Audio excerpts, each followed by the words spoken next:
Good afternoon, my friends. This is Paul. I hope you'll forgive my somewhat nasally voice. I'm sort of getting off of a little bit of chest congestion. And besides, I kind of just woke up. It's a Sabbath day, and I usually have phlegm in my voice this early in the day. Anyway, I wanted to talk about a Myers-Briggs type that I find that I understand so well that it's almost scary, and that is the ISFJ. And the main reason why I find them so easy to understand is because we share the same dominant function, introverted sensing. Now, before I get into why that's so amazing that we share a dominant function, oh, right, I'm an ISTJ, in case you're a newbie to Myers-Briggs, and ISTJs and ISFJs share the same dominant and inferior function. It's just the two middle ones that we differ on slightly. So I know of 3 ISFJs in my life. One of them is, well, used to be somewhat unhealthy, so I'm going to try not to talk about him very much because life experiences and the fact that he has had quite a traumatic past might make him slightly less than what an average ISFJ would be. So, ISFJs, first and foremost, are incredible at memorizing facts. They can be like walking dictionaries. If there's something that they know about, they'll just rattle off fact after fact after fact. They're very good at remembering dates, years. They're very precise at like how many times they attended an event, what youth group they went to. I'm primarily talking about chaperoning experiences with regards to my one friend that I know. If something is coming up, they'll know the exact date, they'll know the time. They're very good at making things organized. They're good at structuring a group activity. They typically enjoy a quiet discussion about something that they're passionate about. And they can actually be somewhat boisterous if they really, really, really enjoy what you're talking about. Like my friend, she enjoys Harry Potter like about as much as I do. And you all know that I'm one of the world's biggest Harry Potter fanboys. Well, the first 7 books, that is, at least. And so is she. And so a lot of times we just geek out about literally every little thing, and there is absolutely nothing that doesn't catch her eye unless it's something that's less than intuitive, or if it's something that requires more of a logical brain. Like if I say, well, this sequence in the movie didn't make sense because it breaks this law of logic, she might be a little bit confused. But like in terms of the sheer facts, we both agree on and get along extremely well on that regard. Now, oh, right, before I get into the differences, I still want to keep on the track of the similarities. So just as ISFJs, like myself, the ISTJ, we're both very good at memory. We're both very committed, organized, methodical, structure-oriented, traditional. We both aren't very good at abstract at all. We prefer things to be laid out plain and clear. Vague and wordy concepts are often just like, huh? To both of us. And that moves into the inferior function, which we share the extroverted intuition, which means we typically reject new ideas. We don't like it when we deviate too much from tradition. We often have a hard time accepting that which is new or innovative, preferring instead to have everything sort of continue going as planned. We also have huge nostalgia streaks, where we like talking about what happened in the past and typically can recall the past as clear as crystal.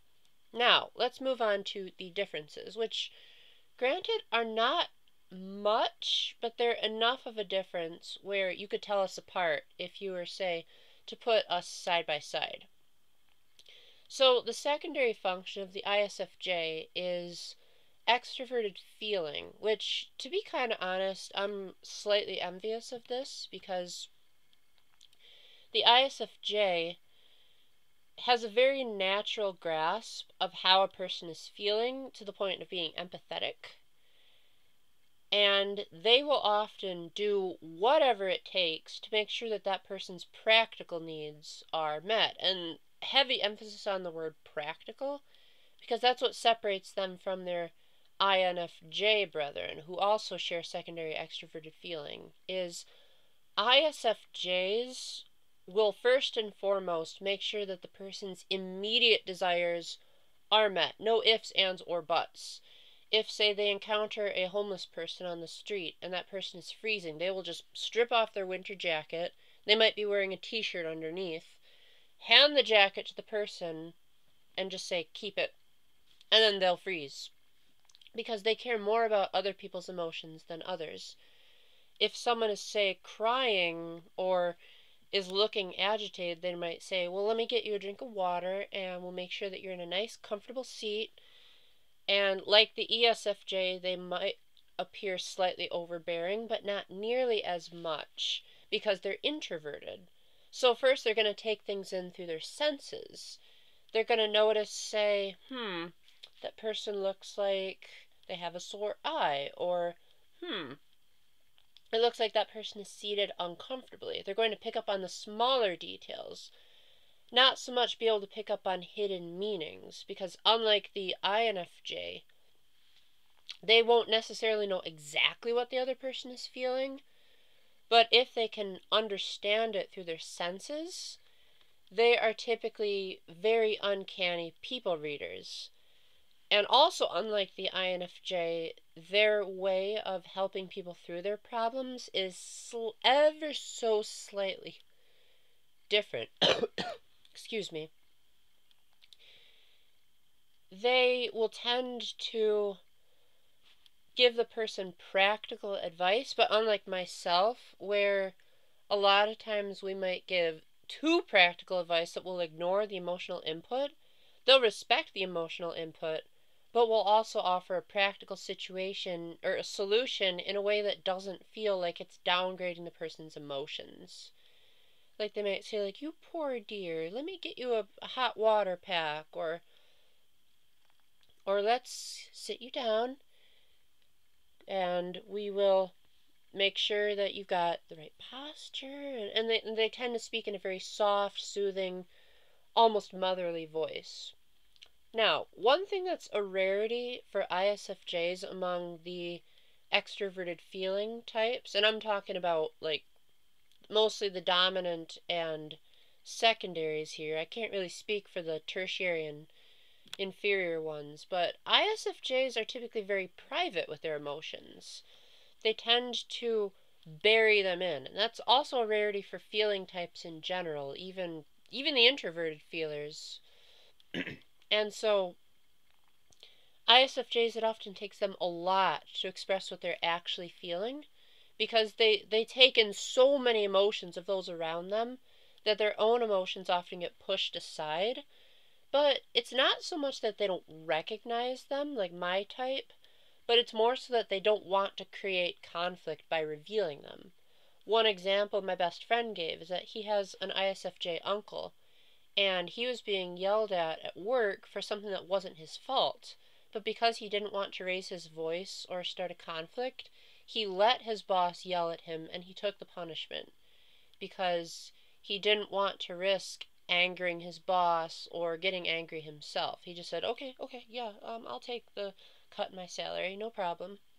So that's one of the main differences between my type and theirs, is they're willing to tell a lie if it means harmony.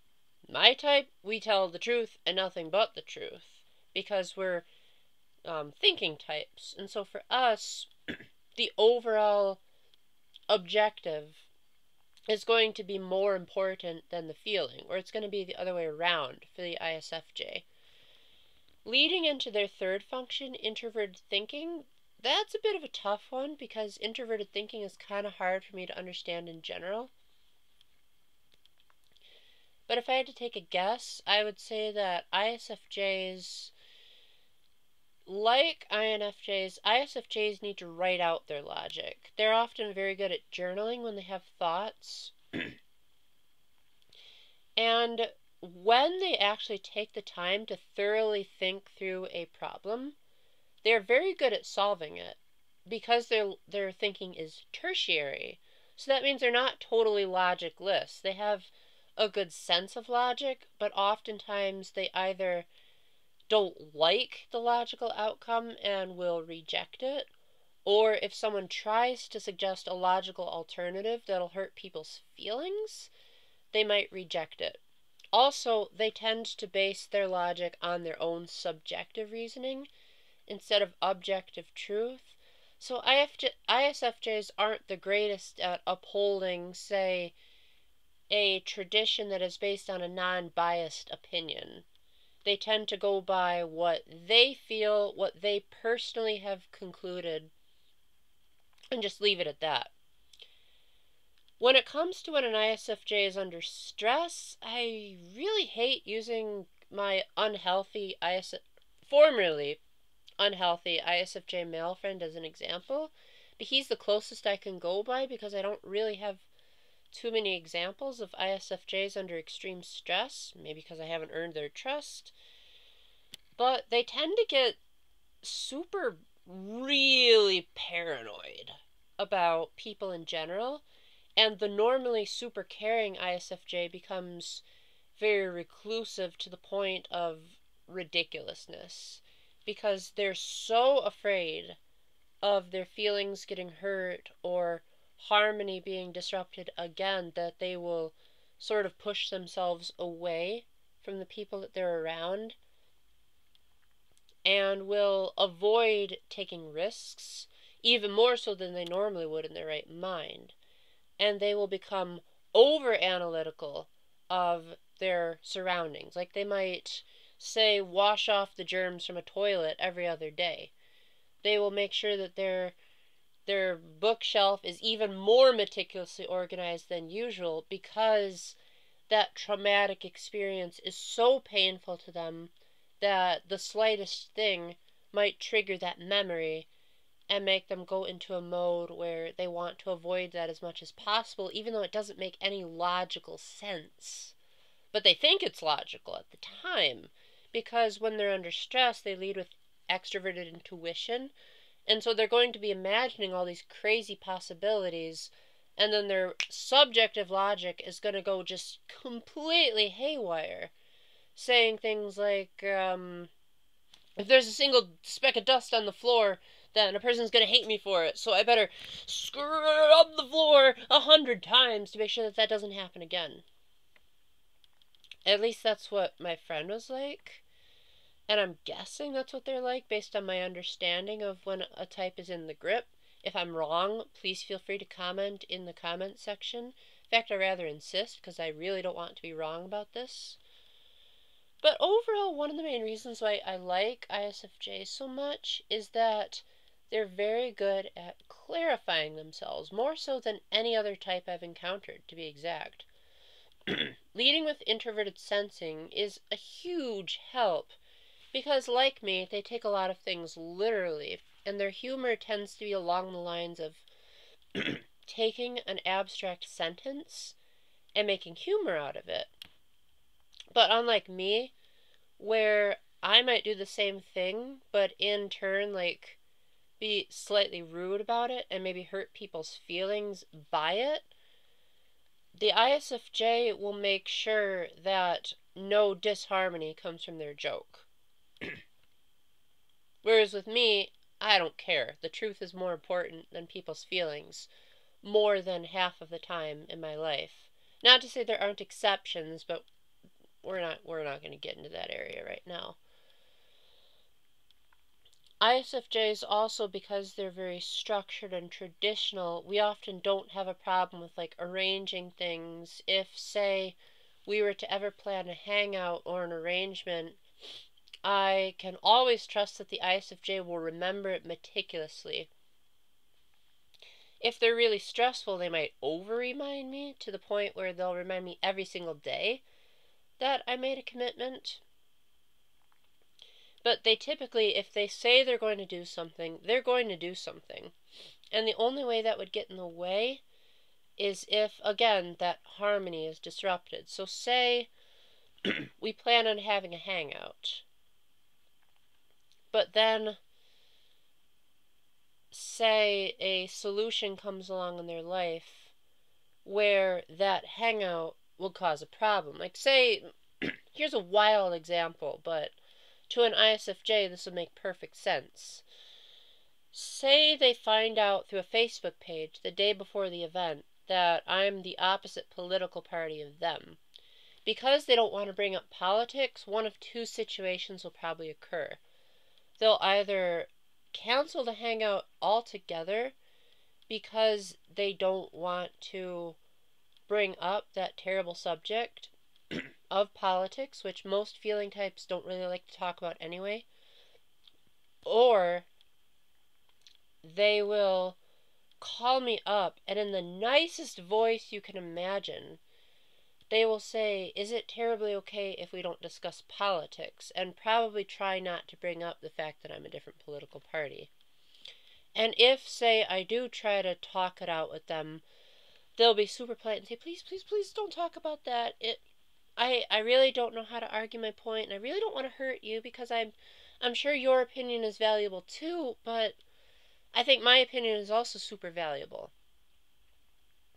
So ISFJs have strong personal values, but they will tend to compromise them for the sake of the harmony. And I know I keep saying the word harmony a lot, but because it's one of the key differentiating factors between them and the ISTJ, I think it's important for the repetition to kick in. They aren't as likely to be into making Myers-Briggs videos as I am, because what I'm doing right now is a form of excuse me. What I'm doing right now really excuse me. What I'm doing right now is a form of extroverted thinking. I can't just keep all this information in my head. I need to express it to you guys in a extroverted way. It's coming out of my mouth into the webcam, and you're all going to be seeing it on your YouTube screen. ISFJs, they don't need to do that. They'd prefer to do so to a journal, or to just ponder over something that they've been thinking about. Now, if they're feeling something heavily, they might, but unlike, say, the ESFJ or the ENFJ, where if something's bothering them, they'll just sort of spew it out whether you want to hear it or not, ISFJs will only do so among people that they really, really trust. And only if they know for a fact, there's the word fact again because they're introverted sensing, that the person will not take it the wrong way, that they won't judge them, and that they will have a completely calm and peaceful frame of mind while they are listening to whatever they have to say. So my overall opinion of ISFJs is very, very positive. Having the first and inferior functions in common is definitely a huge part of why they're rapidly becoming one of my favorite types. I kind of wish they would grow a backbone a bit more in certain situations, as I definitely think if they were to put their tertiary thinking to its full potential, they could potentially be the best debaters on the planet, possibly even rivaling the ENTP because they have such a wide variety of facts stored in their mind. But because they don't want to disrupt the peace, they're just not going to get into arguments most of the time. But when an ISFJ is at their best is when they're caring for people's practical needs, being super good at keeping promises, and coming up with surprisingly rational alternatives when they've taken the time to think it through, as well as keeping things nice and organized, traditional, overloading on nostalgia, and they can also be great conversation partners if they're given that nice push and they establish that boundary of trust. Anyway, thank you very much for watching. I hope this didn't go too long for you guys. When a type has as much in common with me, I want to talk about them as much as possible. And if there's any other type requests you have, please let me know in the comment section and I'll do my best to make a video on them based on personal experience. And until the next time, keep the faith, stay epic, and God bless. Bye.